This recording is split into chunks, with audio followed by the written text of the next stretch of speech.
बहुत बहुत स्वागत है आपका हरी सरनम लर्निंग हब में। और आज ही हम श्रृंखला लेकर आ गए हैं एनसीईआरटी 2025 बेस्ड है ये, क्योंकि जो अभी जिसमें संशोधन हुआ है, कई चैप्टरों को हटाया गया है, कई चैप्टरों को जोड़ा गया है। उससे नई जो एनसीईआरटी है उसको हम लेकर आ गए हैं। क्लास 6 की है।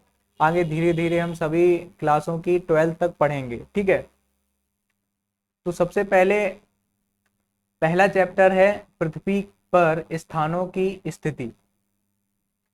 मतलब हम पृथ्वी पर कैसे स्थानों की स्थिति का पता लगाते हैं, इससे संबंधित है। बेसिक से समझेंगे क्योंकि ये बेसिक में दी गई है। आर्यभट्ट की कुछ लाइनें हैं कि पृथ्वी अंतरिक्ष में स्थित है, जो जल, पृथ्वी, अग्नि और वायु से बनी है और यह गोलाकार है। यह सभी स्थलीय और जलीय प्रणालियों से घिरी हुई है। तो ये आर्यभट्ट का कहना है। ठीक है,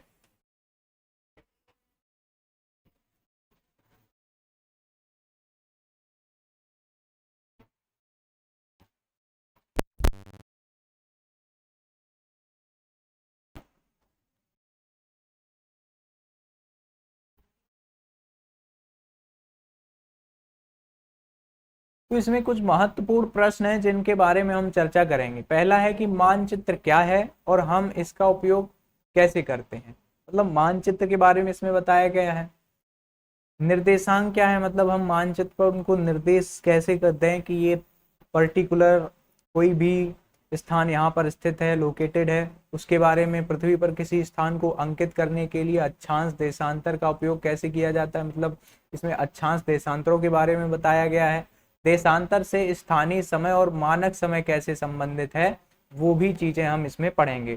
ठीक है, तो काफी कुछ चीजें हैं जो इसमें हम नया सीखेंगे। चलिए तो देखते हैं। सबसे पहले हम पढ़ेंगे मानचित्र। किसको पढ़ेंगे? मानचित्र क्या है, मानचित्र और उसके घटक। मानचित्र और उसके घटक से संबंध क्या है, हम इस साधारण उदाहरण से समझ सकते। उदाहरण ऊपर दे रखा है। मानचित्र किसी भी क्षेत्र का एक प्रतीकात्मक चित्रण या रेखांकन है। यह एक लघु क्षेत्र, गांव, कस्बा, एक बृहद क्षेत्र जैसे कि आपका जनपद, राज्य जैसे हमारा उत्तर प्रदेश, अथवा भारत जैसे एक अति विशाल देश या संपूर्ण विश्व भी हो सकता है। मतलब मानचित्र में आप कोई पर्टिकुलर अपने क्षेत्र विशेष को अंकित कर सकते हैं, कोई प्रदेश के बारे में अंकित कर सकते हैं, या हमारे भारत जैसे एक बृहद भूखंड के बारे में भी हम क्या कर सकते हैं, विस्तार से कोई चीज को हम लोकेटेड कर सकते हैं, कहाँ पे कौन सा प्रदेश क्या है। मानचित्र के सारे, जैसे कि ऊपर एग्जाम्पल में दे देखिए ऊपर।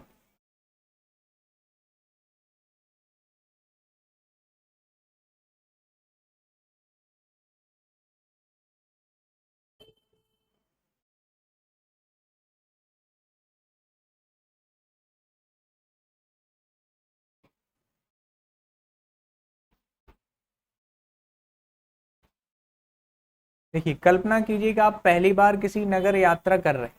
उस नगर में आप जिन स्थानों की यात्रा करना चाहते हैं उनका पता कैसे लगाएंगे। मतलब आपने कोई नगर की यात्रा करनी है तो आप उसमें स्थानों का कैसे पता लगाएं। आप सहायता के लिए स्थानीय व्यक्ति से पूछ सकते हैं, अथवा उस नगर के मानचित्र को देख सकते हैं। हमको मानचित्र भी देख सकते हैं। मानचित्र पिछली कक्षाओं में आपने मानचित्र के बारे में कुछ बातें सीखी होंगी, वो अलग बात है। एक खेल खेलते हैं। नीचे दिए एक लघु नगर के मानचित्र का निरीक्षण कीजिए। कल्पना कीजिए कि आप रेलवे स्टेशन पर रेलगाड़ी से अभी अभी उतरे और मानचित्र पर अंकित बैंक जाना चाहते हैं। देखो, ये है मानचित्र, ये है रेलवे स्टेशन, ऐसे अंकित कर सकते हैं। और ये सड़कों का जाल बिछा हुआ है। आपको कहीं भी जाना तो यहाँ से आप आसानी से जा सकते हैं। ये है उत्तर दिशा, ये है पूरब पश्चिम दिशा। ठीक है, तो मानचित्र स्थानों का पता लगाने के लिए मार्गदर्शक की तरह है, जो यह दर्शाता है कि किसी स्थान की स्थिति कहाँ है और वहां तक कैसे पहुंचा जा सकता है। मानचित्र के दाएं कोने के शीर्ष पर स्थित 4 तीरों पर ध्यान दीजिए। हम आगे देखेंगे कि वे कैसे कुछ विशिष्ट दिशाओं को इंगित करते हैं। मतलब मानचित्र में ऊपर की ओर उत्तर होता है, नीचे की ओर दक्षिण होता है, इधर पश्चिम, इधर पूरब। तो इस प्रकार से दिशाओं को वर्गीकरण किया गया है। उसी दिशाओं के अनुसार हम मैप को बनाते हैं। मैप को बनाने के लिए सबसे पहले समझना होगा कि मैप है क्या। मानचित्र क्या है? एक कोई भी क्षेत्र विशेष के स्थानों को एक समतल या समतल पृष्ठ पर हम उनको लोकेटेड करें, वो है मैप। मैप एटलस मानचित्रों की पुस्तक या संग्रह है। जैसा कि आप जानते हैं मानचित्र अनेक प्रकार के होते हैं। सबसे पहले मानचित्र पता होना चाहिए क्या है। मानचित्र क्या है?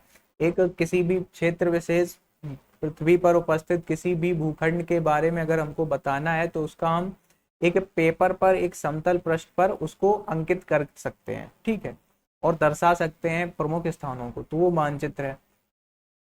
अब ये मानचित्र तीन प्रकार के होते हैं: भौतिक मानचित्र, राजनैतिक मानचित्र और थीमेटिक मानचित्र। भौतिक मानचित्र क्या है? अगर हम पृथ्वी पर उपस्थित विभिन्न उच्चावचों को, पर्वत, पहाड़, मैदान, झीलें, नदियां, इन सबको हम अगर लोकेटेड करना चाहते हैं तो वो क्या रहेगा? भौतिक मानचित्र रहेगा। उसमें अगर हमने अलग कर दिया, मुख्य रूप से प्राकृतिक आकृतियां रहेंगी, जैसे पर्वत हो गए, महासागर, नदियों को दर्शाएंगे, तो वो क्या कहलाएगी? भौतिक मानचित्र कहलाएगा। दूसरा आ गया राजनैतिक मानचित्र। देशों या राज्यों, सीमाओं, नगरों आदि को दर्शाते हैं। मतलब राजनैतिक में हम किसी भी देश में उपस्थित प्रदेशों, ठीक है, शहरों के बारे में लोकेट करेंगे, उनकी जनसंख्या के बारे में, उनकी सीमाओं के बारे में, ठीक है। इसमें हम सड़कों को भी दर्शा सकते हैं। तो इस प्रकार से ये हम राजनैतिक मानचित्र कहलाते हैं। जैसे कि उदाहरण के लिए सभी राज्यों, केंद्र शासित प्रदेशों तथा उनकी राजधानियों को दर्शाता भारत एक मानचित्र हम बना सकते हैं, तो ये राजनैतिक मानचित्र कहलाएगा। और थीमेटिक मानचित्र क्या होता है? एक विशिष्ट प्रकार की सूचना प्रदान करता है। जैसे कि थीमेटिक में मानचित्र क्या होते हैं, जब हम अपर क्लासों में जाएंगे तो वहां पर एक हमको प्रयोग करवाए जाते हैं थीमेटिक, ठीक है, तो उन माध्यमों से हम इसका प्रयोग करेंगे बृहद स्तर पर। तो किसी मानचित्र के तीन मुख्य घटक होते हैं: दूरी, दिशा और प्रतीक चिन्ह। ये नई एनसीईआरटी है, ठीक है। किसी भी मानचित्र के तीन प्रमुख घटक होते हैं: दूरी, दिशा और प्रतीक चिन्ह। मतलब एक कोई मानचित्र अगर हमको लोकेटेड करना है किसी भी एरिया में, ठीक है, तो उसमें सबसे पहले हमको क्या पता होना चाहिए? एक समतल पृष्ठ लिया हमने, ठीक है, उस समतल पृष्ठ पर हम क्या करेंगे? दिशा पहले निर्धारित करेंगे। दिशा मतलब इस प्रकार से, ये है नॉर्थ, ये है साउथ, ये है वेस्ट, ये है ईस्ट। इस प्रकार से हम दिशा निर्धारित करेंगे कि ऊपर उत्तर है, नीचे दक्षिण है, इस प्रकार से। अब हम दूरियां निर्धारित करेंगे कि पर्टिकुलर किसकी कितनी दूरी है, ठीक है। उस दूरी को तय करने के लिए, अब जैसे कोई दूरी किलोमीटर में है तो यहाँ पर हम किलोमीटर को दर्शा नहीं सकते, ठीक है, उसको हम सेंटीमीटर से माप कर उसको दूरी तय करते हैं, ठीक है। तो दूरी हो गई, दिशा हो गई। और प्रतीक चिन्ह, कोई भी हमको पर्टिकुलर लोकेटेड करनी है कोई भी चीज, ठीक है, जैसे हमको को यहाँ पर स्कूल दिखाना है तो यहाँ पर हम इस प्रकार से इसको स्कूल दिखाएंगे कि यहाँ पर स्कूल है, ठीक है।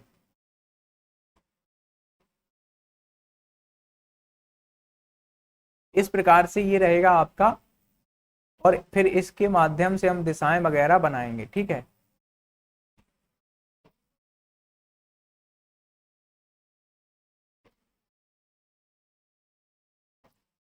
कहाँ से किस प्रकार की सड़क वगैरह जाएगी, इस प्रकार से मैप हम बनाएंगे।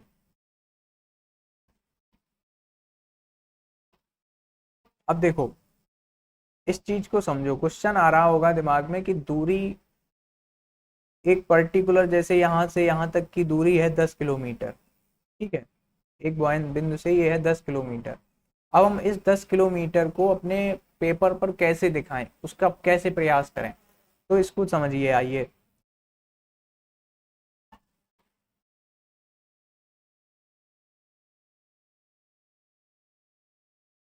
देखो इसको समझो। माना कि यह 500 मीटर है, कोई दूरी हमने एक मान ली कि 500 मीटर है। कितनी है? 500 मीटर है।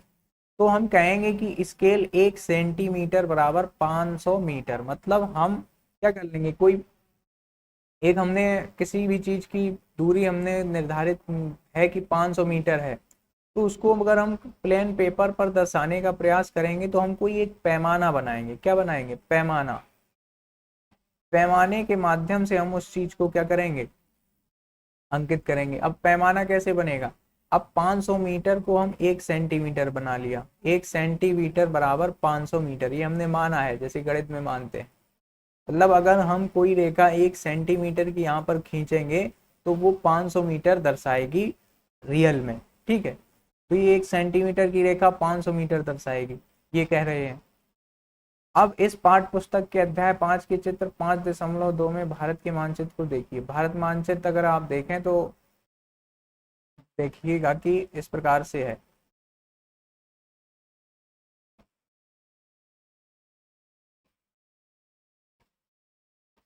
थोड़ा हम बना दे रहे हैं, ये इस प्रकार से दक्षिण वाला पार्ट है। तो इस मानचित्र में अगर हमको यहाँ से यहाँ तक की दूरी हमने 500 मीटर निर्धारित की है, लेकिन ये मैप पर 1 सेंटीमीटर है, तो हम क्या 1 सेंटीमीटर चलेंगे? नहीं, हमको कितना चलना है? 500 मीटर चलना है, तब हम उस लोकेशन पर पहुंचेंगे। ठीक है, तो इस प्रकार से ये हम एक पैमाना मानते हैं जिसके माध्यम से दूरी को निर्धारित करते हैं। इन्हीं दो बिंदुओं के बीच वास्तविक दूरी उस स्केल पर निर्भर है जिसका मानचित्र उपयोग करता है। मतलब हम जो दूरी निर्धारित कर रहे हैं वो उसके बराबर वाली दूरी देखी जाएगी रियल मैप में। ठीक है, तो दूरी समझ में आ गई कैसे हम निर्धारित करेंगे? एक पैमाना बनाएंगे, सेंटीमीटर जितने हमको लेना है उस हिसाब से हम उस पर लाइनें खींचेंगे, और दिशा तो उत्तर पूर्व पता ही है।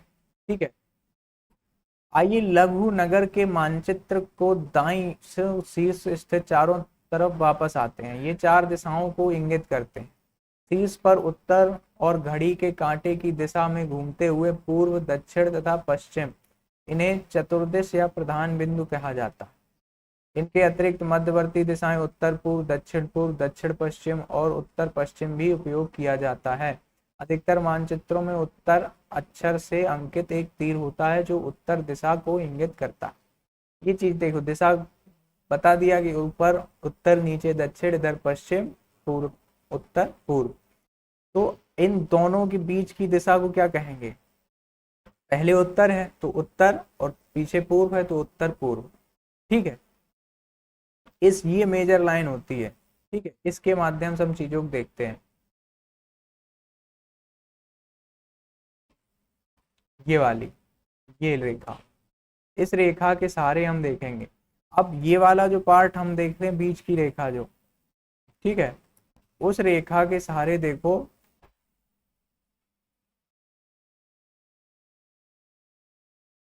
इस रेखा को दक्षिण पूर्व रेखा कहेंगे, इसको दक्षिण पश्चिम और इसको उत्तर पश्चिम। तो इस प्रकार से ये दिशाएं हो गई, दिशाएं हम मानचित्र पर बता सकते हैं।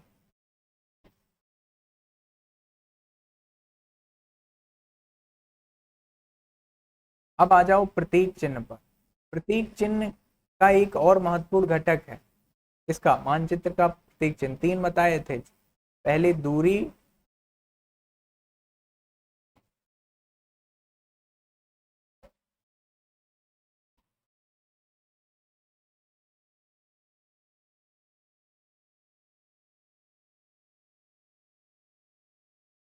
दिशा, दूरी और प्रतीक चिन्ह। ठीक है, चिन्ह, तो ये चीजें महत्वपूर्ण है, दिशा, दूरी और प्रतीक चिन्ह। तो हमने दिशा देख ली, दूरी देख ली, कैसे हम मापेंगे?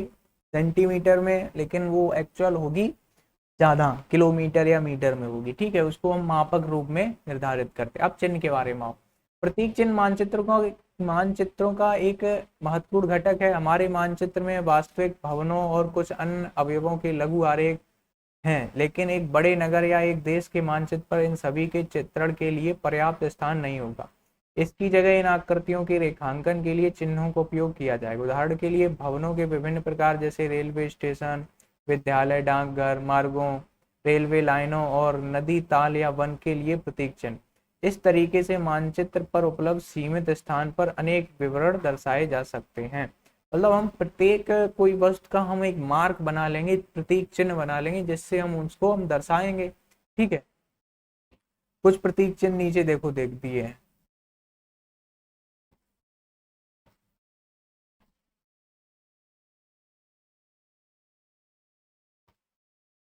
ये देखिए, ये प्रतीक चिन्ह दे रखे हैं,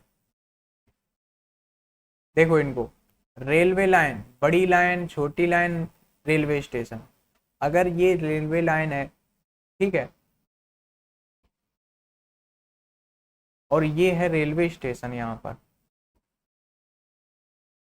इसमें भी दो लाइनें होती हैं, ये रेलवे लाइन हो गई, इस ये वाली लाइन होती है छोटी लाइन, ये होती बड़ी लाइन, यहाँ पर रेलवे स्टेशन है। तो इस प्रकार से अगर हमको कहीं पर रेलवे लाइन दिखानी है कि यहाँ रेलवे लाइन जा रही है, तो इस प्रकार से रेलवे लाइन बना सकते हैं। ठीक है, छोटी लाइन बनानी है तो हम छोटी इस प्रकार से, इसमें इस प्रकार से बना सकते हैं। ठीक है, तो ये रेलवे लाइन हो गई। और स्टेशन दिखाना, साइड में स्टेशन दिखा सकते हैं। सड़कें पक्की और कच्ची, पक्की सड़क इस प्रकार से बनाएंगे और कच्ची सड़क के लिए इस प्रकार का मार्ग बनाएंगे, मतलब वो कच्ची है इस प्रकार की। ठीक है, तो अगर कहीं पर कच्ची सड़क दिखाना है तो इस प्रकार के मार्ग से हम दिखा सकते हैं कि ये सड़क कच्ची है। ये प्रतीक चिन्ह है। सीमा, अगर अंतरराष्ट्रीय और राज्य जिला है, ठीक है, ये है अंतरराष्ट्रीय स्तर की सीमा, ये राज्य की है, और ये है जिले की सीमा। अंतरराष्ट्रीय और राज्य में अंतर क्या होता है, इसमें पॉइंट पॉइंट रहेंगे, यहाँ पे दिया नहीं है सही। ठीक है, इसमें पॉइंट पॉइंट रहते हैं, और ये आपके डेड डैश, इस प्रकार से ये राज्य सीमाएं हो गई, ये आपको पता होना चाहिए। नदी, कुआं, तालाब, नहर, सेतु, ये नदी का एरो हो गया। इस प्रकार से अगर आपको रंग नहीं भरना है तो इस प्रकार से आप बना देंगे तो वो नदी कहलाएगी। ये कुएं का मार्ग होता है। तालाब इस प्रकार से बना दो। और ये हो गया नहर का, नहर निकली हुई है किसी नदी से, ये नदी है, इससे एक नहर निकली हुई है। ठीक है, और ये क्या हो गया, सेतु, पुल बना हुआ है। अगर जैसे मान लो कि कोई ये नदी है, इस पर अगर हमको पुल दिखाना है तो इस प्रकार से हम इस पर पुल भी दिखा सकते हैं। ठीक, तो ये चीजें हो गई। इसके बाद मंदिर, गिरजाघर जैसे धार्मिक स्थल हैं, ये सब हमको दिखा सकते हैं। ये मंदिर वाला हो गया, ये गिरजाघर का क्रॉस वाला, ये मस्जिद हो गई, और ये छतरी हो गई। मान लो कोई और अन्य है, इस प्रकार से आप गुम्बद टाइप का बना के दिखा सकते हैं मंदिर वगैरह। डाकघर, डाक एवं टेलीग्राफ कार्यालय, पुलिस स्टेशन, तो उस पीओ के लिए PTO, PS police station, PTO मतलब डाक या टेलीग्राफ कार्यालय ऑफिस, और पोस्ट ऑफिस डाकघर हो गया इस प्रकार से। ठीक है, बस्तियां, अगर कब्रिस्तान दिखाना है तो इस प्रकार से दिखा सकते हैं। बस्तियां इस प्रकार से, कब्रिस्तान इस प्रकार से, मतलब कहीं पर हमको बस्तियां लोकेटेड करनी है, जैसे कि कोई एक ये सड़क निकली हुई है, ठीक है, इसके आसपास बस्तियां हैं, तो इस प्रकार से हम छोटे छोटे घर वगैरह बना सकते हैं, जो ये बस्तियां हो जाएंगी दोनों तरफ। ठीक है, इस बस्तियों के भी प्रकार होते हैं, जैसे अब ये सीधी रेखा हम के सड़क के किनारे हैं तो इसको रेखीय प्रवास कहते हैं। ठीक है, तो ये अगर कब्रिस्तान का एरो देना है, इस प्रकार से बना सकते हैं। वृक्ष, घास, इस प्रकार से। ये क्या है, ये चित्र हैं जिनसे हम मानचित्र पर दर्शाकर एक एक्चुअल लोकेशन बता सकते हैं, यहाँ पर ये है। आप उसको लिखना नहीं पड़ेगा, जैसे किसी स्थान को ऐसे पॉइंट बनाया, अब उसके नीचे लिख रहे हैं कि ये मंदिर है, गिरजाघर है, क्या है, तो लिखना नहीं पड़ेगा, आप सीधा इसका मार्क बना दो तो समझ जाएगा कि ये, हाँ, ये चीज है। अब पृथ्वी का मानचित्रण समझो। पृथ्वी का मानचित्र क्या है? पृथ्वी का मानचित्रण कुछ अधिक कठिन नहीं है, क्योंकि हमारे ग्रह का आकार चपटा नहीं है, इसकी आकृति लगभग गोलाकार है। अब इसको देखो, यहाँ पर पृथ्वी के बारे में बताया गया है किस प्रकार की पृथ्वी है। पृथ्वी एक्चुअल गोल भी नहीं है, एक्चुअल चपटी भी नहीं है, लगभग गोलाकार है। और किस प्रकार की है देखो, बता रहा है। हम लगभग इसीलिए कहते हैं क्योंकि यह पूर्ण गोलाकार नहीं है, फिर ध्रुवों पर थोड़ी चपटी है। हम इसे व्यवहारिक दृष्टि से गोलाकार मानेंगे, मतलब ये ध्रुवों पर थोड़ी चपटी है, बिल्कुल गोल नहीं है।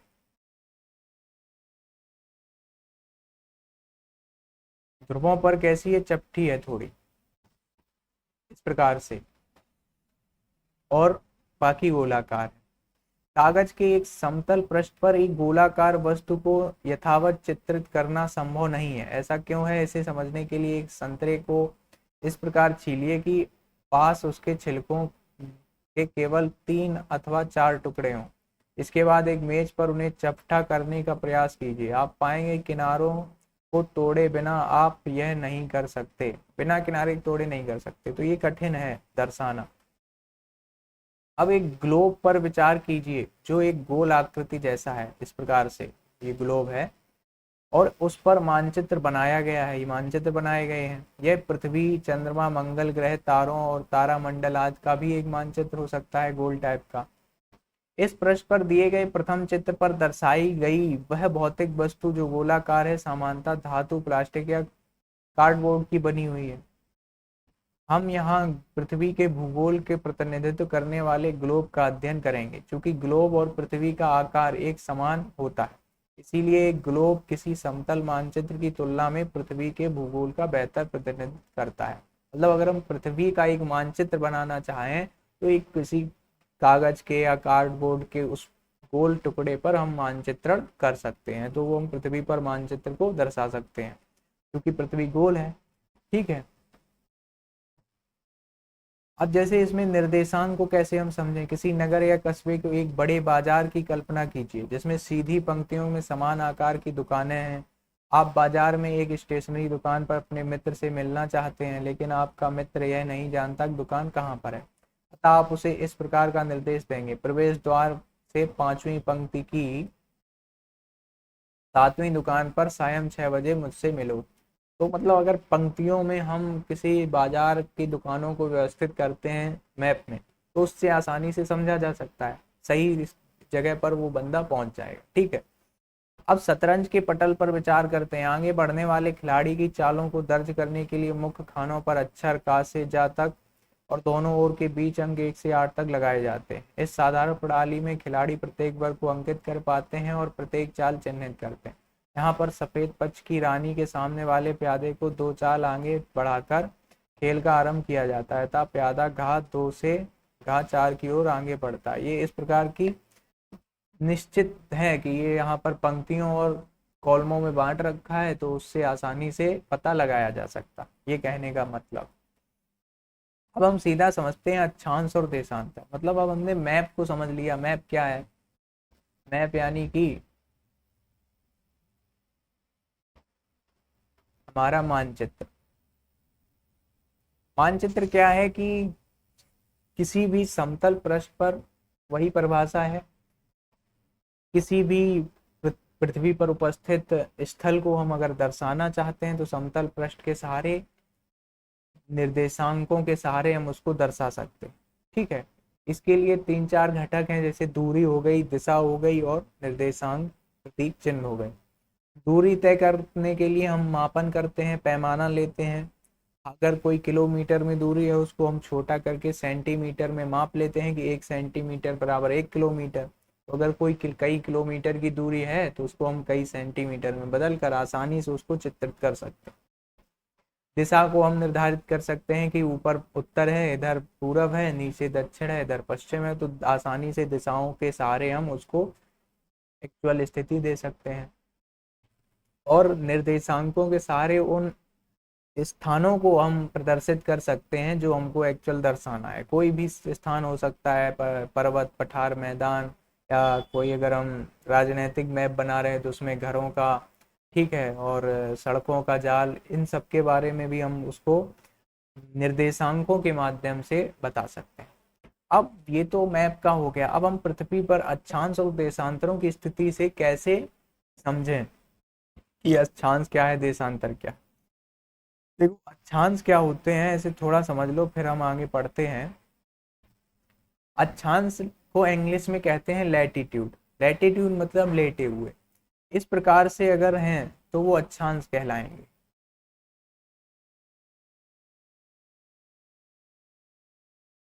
ठीक है। इस प्रकार के, और इस प्रकार के हैं तो वो कहलाएंगे, क्या कहलाएंगे? तो वे देशांतर कहलाएंगे। Longitude, latitude. ठीक है। इसी के जाल को अक्षांश और देशांतर कहते हैं। आइए समझते हैं। ग्लोब को पुनः देखते हैं। इस पर उत्तर ध्रुव और दक्षिण ध्रुव की पहचान करना सरल है। उत्तर मतलब उत्तर की ओर जो है वो उत्तरी ध्रुव कहलाएगा, दक्षिण की ओर जो है वो दक्षिणी ध्रुव कहलाएगा। ठीक है, इतना तो पता ही है। उत्तर की ओर जो रहेगा वो उत्तरी ध्रुव, दक्षिण की ओर वो दक्षिणी ध्रुव। ग्लोब को घुमाइए। जब यह घुमाया जाता है तो ऊपरी और निचले स्तर पर स्थित बिंदु दो ध्रुव हैं। ठीक है, उत्तरी ध्रुव और दक्षिणी ध्रुव। ग्लोब है यहाँ पे, ये देखिए, ये उत्तरी ध्रुव है और ये नीचे दक्षिणी ध्रुव है।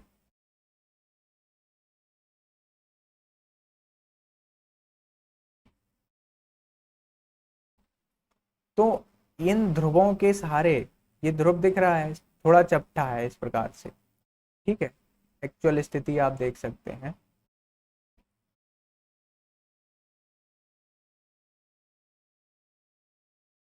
तो अक्षांश समझते हैं क्या है कि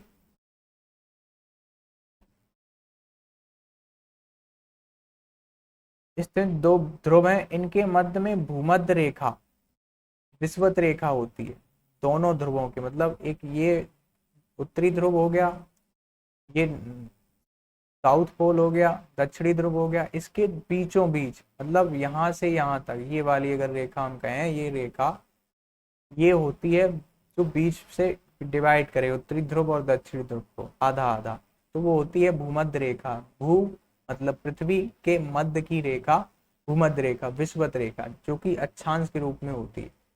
उस वृत्त को पहचानिए जो इसे चिन्हित करता है। ये देखिए, इसमें यहाँ पर कौन सी रेखा है? ये उत्तरी ध्रुव है, ये नीचे दक्षिणी ध्रुव है। भूमध्य रेखा, विषुवत रेखा ये है। ठीक है, ये जो रेड से आप देख रहे हैं इस प्रकार से, ये है भूमध्य रेखा। ठीक है,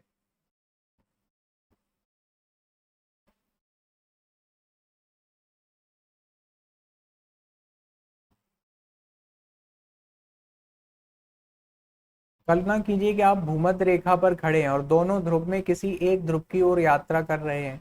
ऐसा करते समय भूमध्य रेखा से अपनी आपकी दूरी बढ़ती जाएगी। अक्षांश भूमध्य रेखा से इसी दूरी को मापता है। मतलब भूमध्य रेखा से आपकी जैसी दूरी बढ़ती जाएगी, मतलब आप भूमध्य रेखा पर बीचों बीच खड़े हुए हैं एक स्थान पर। अब या तो आप इधर की ओर जाएंगे या ऊपर की ओर, या नीचे की ओर या ऊपर की ओर। तो जिस ओर जाएंगे उधर से आप अक्षांशों के जरिए आपकी दूरी नापी जाएगी। मतलब कि अगर आप ऊपर की ओर जाएंगे तो जो बीच वाली रेखा है उससे ऊपर की गिनती हम चालू करेंगे। मतलब जीरो से आगे बढ़ेंगे, 1 डिग्री, 2 डिग्री, 3 डिग्री, इस प्रकार से हम बढ़ते चले जाएंगे। तो 1 डिग्री अक्षांश, 2 डिग्री अक्षांश, यहाँ पर पहुंच गए। इस प्रकार से हम बढ़ते चले जाएंगे। तो वो हम अक्षांशों में दूरी को मापेंगे कि 1 डिग्री अक्षांश ऊपर की ओर, ऊपर की ओर मतलब उत्तरी अक्षांश की ओर, 2 डिग्री अक्षांश, 3 डिग्री, ऐसे हम मापेंगे। और इस यात्रा में किसी बिंदु पर एक कल्पित रेखा खींच सकते हैं। ठीक है, कल्पित रेखा होती है, मतलब ये अक्षांश देशांतर कोई रेखाएं हैं नहीं, इनको कल्पना से माना गया है, कल्पित रेखाएं हैं जो भूमध्य रेखा के समांतर पूर्व से पश्चिम की ओर जाती हैं। मतलब अक्षांश क्या होंगे? पूर्व से पश्चिम की ओर कल्पित रेखाएं, कुछ अंतर जैसे अंशों में अंतर के माध्यम से हम जब पता लगाते हैं कि ऊपर की ओर बढ़ते जाएंगे तो उत्तरी अक्षांशों की ओर बढ़ते जाएंगे, 1 डिग्री, 2 डिग्री, 3 डिग्री, ऐसे नीचे ले जा देंगे तो जी 1 डिग्री दक्षिणी अक्षांश। इस प्रकार से ये समांतर है भूमध्य रेखा की। ये भूमध्य रेखा इसी प्रकार से ऐसी समांतर रेखाएं खिंची हुई हैं जो अक्षांश कहलाएंगी पूरे पृथ्वी पर, नीचे भी ऊपर भी। इसी प्रकार की रेखा को क्या कहेंगे? अक्षांश कहा जाता है, लैटिट्यूड। अक्षांश समझ में आ गया। और यह पृथ्वी के चारों ओर वृत्त बनाती हैं। पुनः ग्लोब पर यह सुनिश्चित करना सरल है कि सबसे बड़ा वृत्त विषुवत वृत्त है, जबकि हम जैसे ही ऊपर की ओर या दक्षिण की ओर आगे बढ़ते हैं तो अक्षांश द्वारा अंकित किए गए वृत्त छोटे होते जाते हैं। मतलब कि जो ये हमारा देख रहे हैं हम, ये ग्लोब है, इसका जो विषुवत रेखा है इस प्रकार से, जितना आप सामने देख रहे हैं इतना ही तो पीछे भी तो है। ठीक है, तो इस प्रकार से ये जो 0 डिग्री वाला वृत्त हो गया, ये सबसे बड़ा है, सबसे बड़ा वृत्त पाया जाता है अक्षांश, सबसे बड़ा अक्षांश। उसके बाद आप देख सकते हैं कि ये छोटा है, ये पूरा गोल वृत्त देख रहे हैं, ये गोल है इस प्रकार से ये। ठीक है, ये पूरा गोल देख रहे हैं आप, ये छोटे होते चले जाएंगे ऊपर, हो रहे हैं, तो ये ऊपर से ऊपर छोटे होते चले जाए, सबसे बड़ा 0 डिग्री वाला विषुवत रेखा का है। तो इस प्रकार से ये आप देश अक्षांश समझ सकते हैं। ठीक है, जाल बिछा हुआ है पूरा। आप समझते हैं देशांतर को। देशांतर, अब कल्पना कीजिए कि आप संभवतः सर्वाधिक छोटी रेखा पर उत्तर ध्रुव से दक्षिण ध्रुव की ओर यात्रा कर रहे हैं। सबसे छोटी रेखा पर उत्तर से दक्षिण ध्रुव की ओर यात्रा कर रहे हैं। छोटी रेखा मतलब समझ रहे हैं, ये वाली ऊपर सबसे। ग्लोब का अवलोकन कीजिए, आप पाएंगे कि यूरोप और अफ्रीका के मार्ग से जाने की जगह आप एशिया के मार्ग से भी जा सकते हैं और दूरी एक समान होगी। इन रेखाओं को देशांतर यामोत्तर कहा जाता है, जो एक ध्रुव से दूसरे ध्रुव तक पहुंचते हैं। मतलब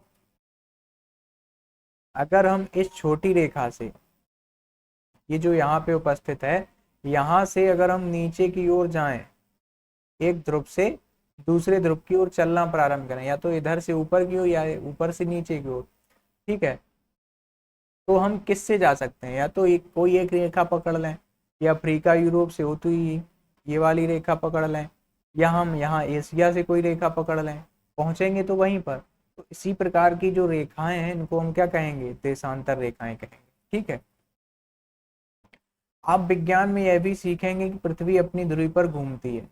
पृथ्वी अपनी धुरी पर घूमती है मतलब धुरी पर भी घूमती है और सूर्य का चक्कर भी लगा। पृथ्वी की दो गतियां हैं, एक परिक्रमण, परिक्रमण गति, परिक्रमा कर रही है, और दूसरी होती है घूर्णन गति। क्या होती है, घूर्णन गति। दो प्रकार की गतियां होती हैं। तो ये यहाँ पे परिक्रमा कर रही है, ऐसी गोल घूम रही है। जैसे एक कोई ये पर्टिकुलर ये है, इसके सारे ये गोल प्रकार इस प्रकार से घूम रही है। और घूर्णन का मतलब अपने स्थान पर ऐसे घूमना।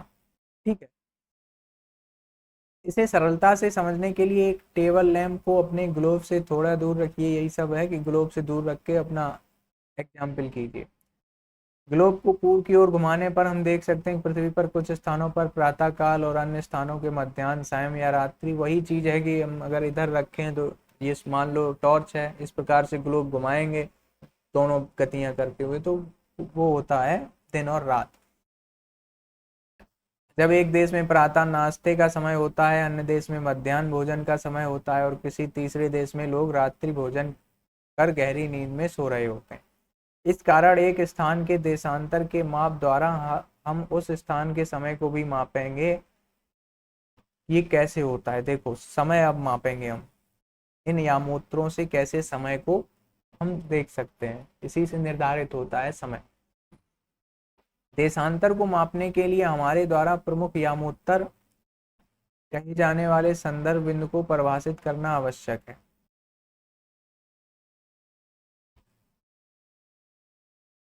ये कौन सा पृष्ठ है, 15।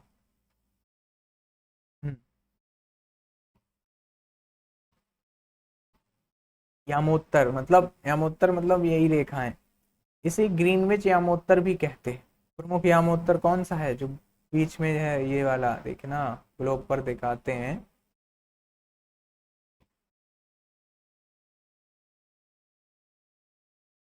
ये जो ग्लोब में आप देख रहे हैं, जो बीच वाली लाइन है, ये वाली यहाँ से यहाँ तक, ये रेखा क्या है, प्रमुख यामोत्तर है इसका। अच्छा, देशांतरों में प्रमुख यामोत्तर है। ये कितने, कहाँ से गुजरा है, ये सब देख लो। इस प्रकार से ही गुजरा है। ठीक है, इस प्रकार से ही गुजरा है। अफ्रीका के इधर क्षेत्रों से होता हुआ थोड़ा यूरोप का भाग है, इस प्रकार से नीचे नीचे तक पहुंच जाता है। ठीक है, तो ये प्रमुख यामोत्तर है।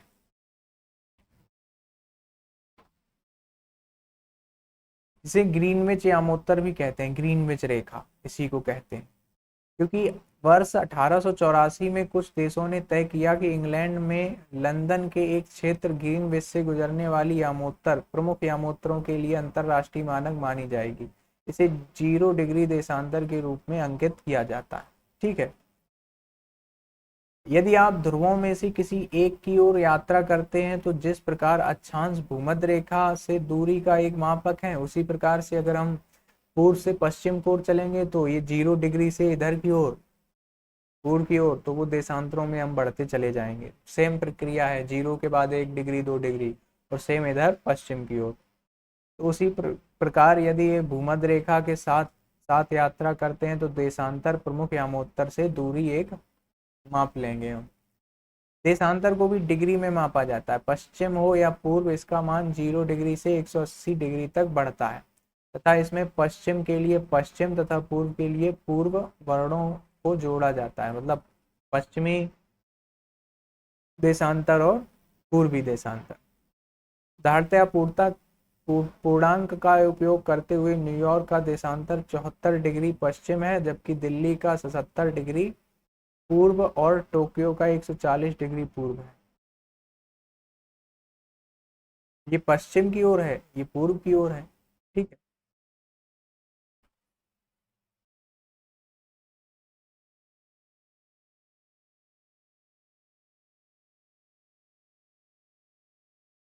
अक्षांश और देशांतर मिलकर एक स्थान के दो निर्देशांक होते हैं। निर्देशांक तो पढ़े ही होगे, निर्देशांक जयंती, मतलब ये एक कार्तीय तल है, इस पर एक रेखा मान लो यहाँ से आएगा, एक एक्स तल ये है, और ये वाई तल है, एक एक्स का मान रहेगा, एक वाई का मान। अगर कोई मान है इस लाइन पर रखेंगे तो एक पॉइंट आएगा यहाँ पर, और इस पर अगर कोई यहाँ पर आ रहा है तो ये पॉइंट बनता है, निर्देशित होती है जगह इस प्रकार से। ठीक है, तो ये क्या कहलाती है, इसी निर्देशांक कहते हैं, निर्देशांक ज्यामिति, अगर आपने मैथ में पढ़ी होगी। तो दोनों मिलकर एक निर्देशांक बनाते हैं। इनके साथ आप अब पृथ्वी पर किसी भी स्थान का पता लगाने में सक्षम हैं। अब जैसे कि अगर हमको कोई स्थान पर जाना है, यहाँ पर मान लो आना है, तो अगर एक ये वाली लाइन और एक ये वाली लाइन, ये दोनों मान लो 0 0 डिग्री की हैं, 0 डिग्री अक्षांश, 0 डिग्री देशांतर, बीचों बीच जाना है, तो 0 0 बता देंगे तो निर्देशांक बन जाएगा बीचों बीच का बार, तो वहां पर हम आसानी से पहुंच सकते हैं। इस प्रकार जब यह कहा जाता है कि दिल्ली 29 डिग्री उत्तर अक्षांश और 77 डिग्री पूर्वी देशांतर पर स्थित है, तो इससे आप भली भांति समझ सकते हैं। यद्यपि यह डिग्री अनुमानिक रूप से पूर्ण है किंतु सटीक नहीं है। ठीक है, इस तो दिल्ली की अगर हम लोकेशन वर्ल्ड के में बताएं तो कहाँ पे है, 29 डिग्री उत्तरी अक्षांश से 77 डिग्री पूर्वी देशांतर। इस प्रकार से अगर हम ग्लोब को बांटें कार्तीय तल के रूप में, तो अब उत्तर की ओर ऊपर और पूर्व की ओर इधर, मतलब इधर की ओर दिल्ली कहीं मिलेगा। इस हिसाब से इसमें हम 29 देखेंगे और इधर हम देखेंगे 77, तो यहाँ कहीं दिल्ली आपको मिल जाएगा आके। ठीक है, इस स्थिति से हम क्या किसी भी लोकेशन का पता आसानी से वर्ल्ड में लगा सकते हैं। चित्र 103 में नीली रेखा ग्लोब पर अक्षांश और देशांतर को यामोत्तर को दर्शाती हैं। ऊपर जो ग्लोब था, देशांतरों को रेखाएं जो है नीली, ये जो नीली रेखाएं हैं ये देशांतर और इसको दर्शाएंगे। ठीक है,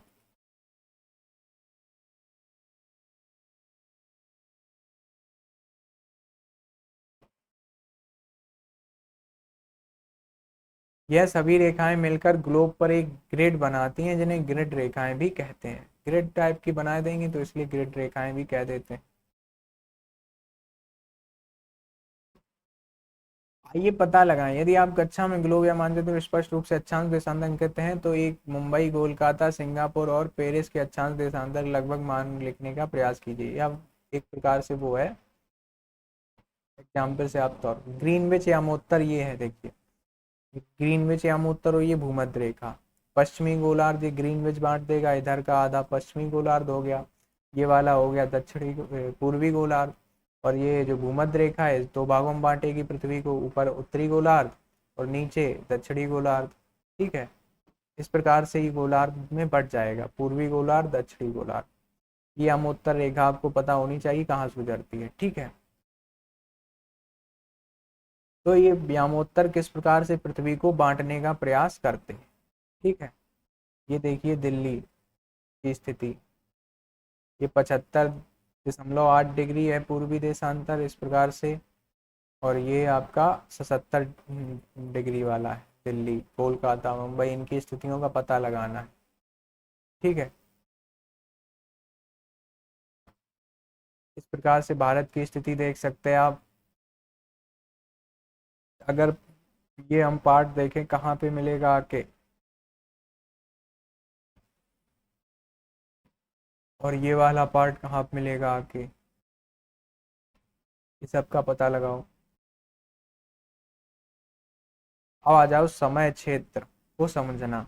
समय क्षेत्र और समझ लेते हैं, इसका अच्छा विराम देते हैं।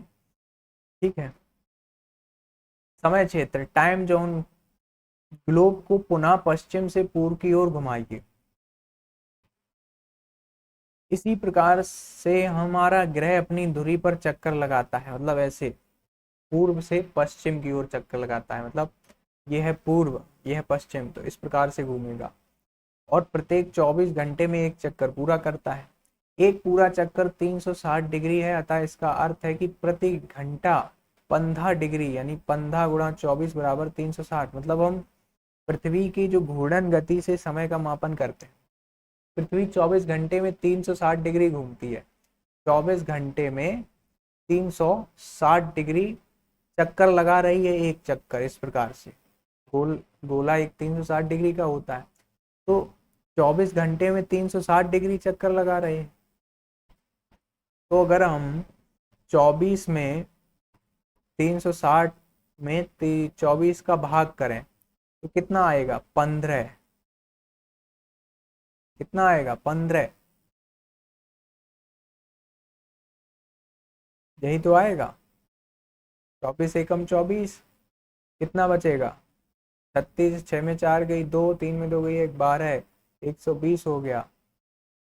24 पंचे 120, तो कितना आ रहा है 15 आ रहा है, यानी कि 24 घंटे में 360 डिग्री घूम रहा है, तो एक घंटे में ये 15 डिग्री घूमेगा। कितना घूमेगा, 15 डिग्री घूमेगा, एक घंटे में 15 डिग्री घूमेगा। अब प्रत्येक 15 डिग्री पर देशांतर के यामोत्तर को अंकित कीजिए, मतलब प्रत्येक 15-15 डिग्री पर देशांतरों के यामोत्तर को अंकित करें 15 डिग्री के गैप में।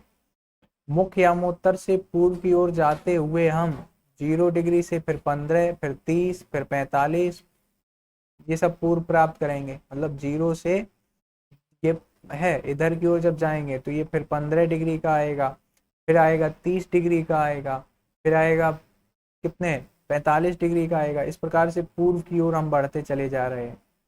ठीक है, और इसी प्रकार 15 डिग्री जोड़ते हुए हम पश्चिम की ओर जाएंगे, मतलब 15 जोड़ते जोड़ते 180 तक पहुंच जाएंगे, यहाँ पर आगे इधर चलते चलते हम 180 तक पहुंच जाएंगे। यदि ग्रीनविच पर दोपहर के 12 बजे मध्याह्न है, अब जो ग्रीनविच का जो रेखा है जो मेजर है 0 डिग्री। ठीक है, समय कैसे मापन हो रहा है बहुत अच्छे से समझना। 0 डिग्री पर अगर 12 बजे हैं, ठीक है, 15 डिग्री का गैप अगर हम करें तो एक घंटा व्यतीत हो रहा है, तो मतलब अगर 0 डिग्री पर 12 बजे हैं तो अगर हम 15 डिग्री पर आएंगे तो कितना बच जाएगा, 1 बच जाएगा। ठीक है, देखो यदि 12 बजे हैं तो प्रत्येक 15 डिग्री पर यामोत्तर का स्थानीय समय 1 घंटा जुड़ता जाएगा, यानी 1 घंटा बढ़ते जाएंगे। अगर 15 डिग्री पर आएंगे यहाँ पर तो 1 बच जाएगा, 30 डिग्री पर जाएंगे तो 2 बच जाएंगे। ठीक है, इसी प्रकार से आगे बढ़ते जाएंगे तो समय जो है वो बढ़ता चला जाएगा। ठीक है,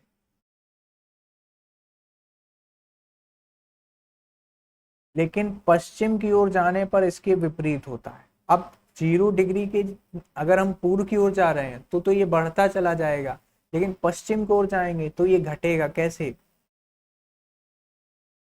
उदाहरणतः यदि 15 डिग्री पश्चिम पर स्थानीय समय प्रातः 11 बजे का है, तो 30 डिग्री पर ये प्रातः 10 बजे होंगे। मतलब इधर से इधर की ओर हम चलेंगे, ठीक है, इधर से इधर की ओर।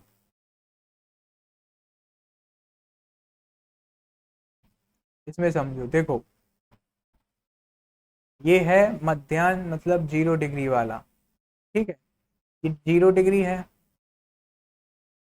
ये आपका 15 डिग्री है, ये 30 डिग्री है, ये 45 डिग्री है, ये 60 डिग्री है, पूर्वी, पूर्व की ओर, ठीक है। और इधर की ओर ये है 15 डिग्री, ये है 30 डिग्री, ये है 45 डिग्री, ये है 60 डिग्री, और ये इधर पश्चिम की ओर है। तो जब ये मान लो ग्रीनविच पर 12 बजे हैं, तो इधर की ओर बढ़ता चला जाएगा समय, और इधर की ओर घटता चला जाएगा, क्योंकि समय तो उतना ही है। तो इधर की ओर जाएंगे तो 11 हो जाएगा यहाँ पर, फिर 10 रह जाएगा, फिर 9 रह जाएगा, फिर 8 रह जाएगा, इस प्रकार से घटता चला जाएगा और इधर की ओर बढ़ता चला जाएगा। इस प्रकार से हम समय जोन को प्राप्त कर सकते हैं।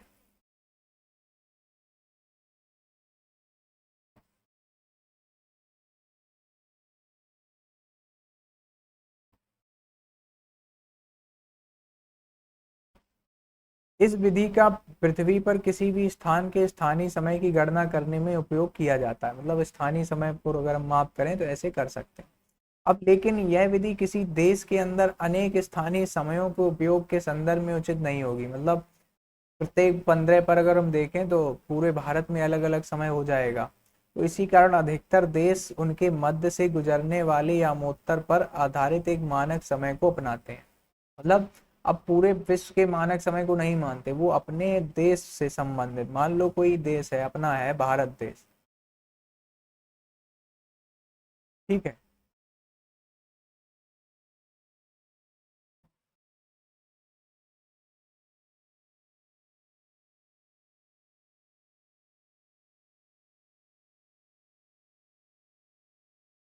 इस प्रकार से ये भारत देश है। अब इसके मध्य से गुजरने वाले यामोत्तर, इस प्रकार से इसके सहारे हम टाइम निर्धारित करते हैं। भारतीय मानक समय इंडियन स्टैंडर्ड टाइम ग्रीनविच है जो, पर स्थानीय समय 5 घंटे 30 मिनट आगे। मतलब हम जो विश्व की ग्रीनविच है उससे अपनी ग्रीनविच पर 5 घंटे 30 मिनट आगे चलते हैं, ठीक है। यह सभी मानक समय समय क्षेत्र में गठित किए गए हैं जो ग्राफ में 15 डिग्री क्षेत्र का व्यापक रूप से पालन करते हैं। यदि पृष्ठ 21 पर दिए गए विश्व मानचित्र पर विचार करें तो हम देख सकते हैं कि समय क्षेत्र को विभाजित करने वाली रेखाएं पूर्णतया सीधी नहीं है। ऐसा इसलिए है कि उन्हें अंतरराष्ट्रीय सीमाओं का पालन करते हुए प्रत्येक देश के मानक समय का ध्यान रखना पड़ता है। मानचित्र में कुछ देशों के भीतर लिखित संख्याओं में उनका मानक समय प्राप्त करने के लिए जीएमटी में जोड़े अथवा घटाए जाते हैं। तो इस प्रकार से चीजें चलती रहती। ये देखिए, जो ये ग्रीनविच रेखा है, जैसे ये देखो, ये है हमारी 0 डिग्री वाली, है ना, ये है। तो इसको, ये यहाँ पर इंग्लैंड है, इसको यहाँ पर बांट देते हैं, यहाँ पे इससे इस प्रकार से ऐसा बांट के इस प्रकार से तिरछा चला जाता है, ठीक है। ये रेखा जैसे ये वाली बांट दी, ठीक है, तिथि निर्धारण करती है। इस प्रकार से ही रेखाओं को टेढ़ा मेढ़ा बांट दिया जाता है।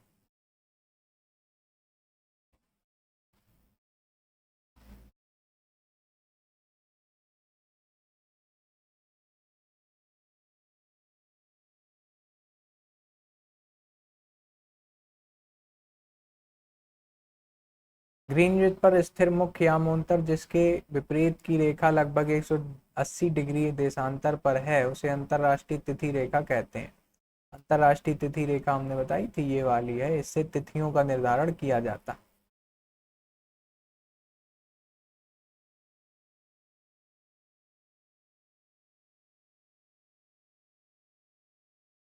जैसे कि आप मानचित्र में देख सकते हैं कि +12 और -12 समय क्षेत्र इस रेखा पर एक दूसरे को छूते हैं।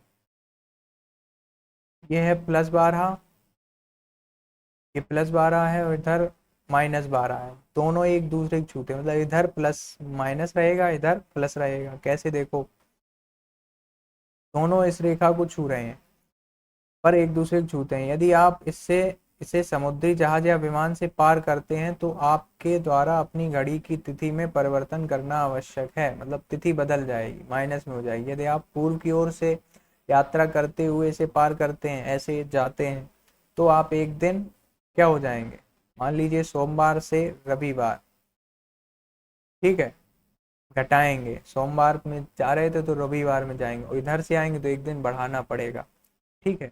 यदि आप पश्चिम की ओर से इसे पार करते हैं तो आप रविवार से सोमवार में जोड़ेंगे, एक जोड़ देंगे, ठीक है। तो हमने कहा कि अंतरराष्ट्रीय तिथि रेखा लगभग 180 डिग्री के देशांतर पर है, लेकिन यह कुछ देशों में एक ही दिन का विभाजन होने से बचने के लिए टेढ़ी मेढ़ी होकर गुजरती है,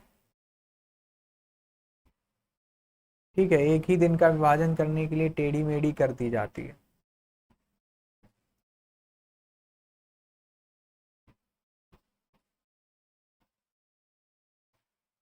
ये समय क्षेत्र है, ये प्लस में है, कोई सब प्लस में दिखाए जा रहे हैं, ठीक है, वो ये सब इधर की ओर है जीरो से।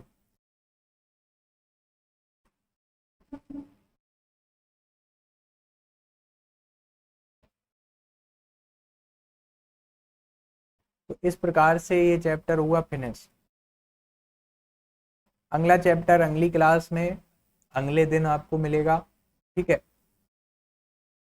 आज हम इतना ही पढ़ेंगे, अगली क्लास में अगले चैप्टर के बारे में चर्चा करेंगे, ठीक है।